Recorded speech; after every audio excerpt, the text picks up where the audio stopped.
Hi my dolls, welcome back to my channel. Today we're going to be making this fall shirt that is quite simple, so let's get started.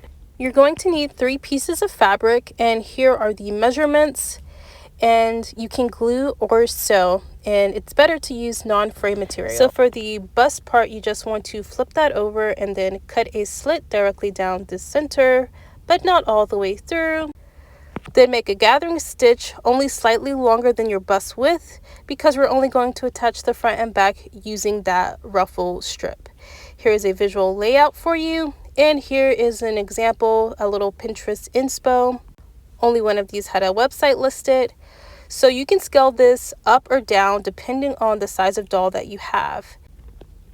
Glue those ruffles on and then proceed to make a shirt out of it. On some things, when you scale it down, it's gonna come out as a dress, and that is actually really cute, as you can see here. But you can always make it a shirt by cutting that ruffle piece shorter. And then here is the mommy one, so you know those measurements will fit a curvy doll. And so yeah, that's gonna do it for this video. Hope you found it helpful. Thank you so much for watching. Bye.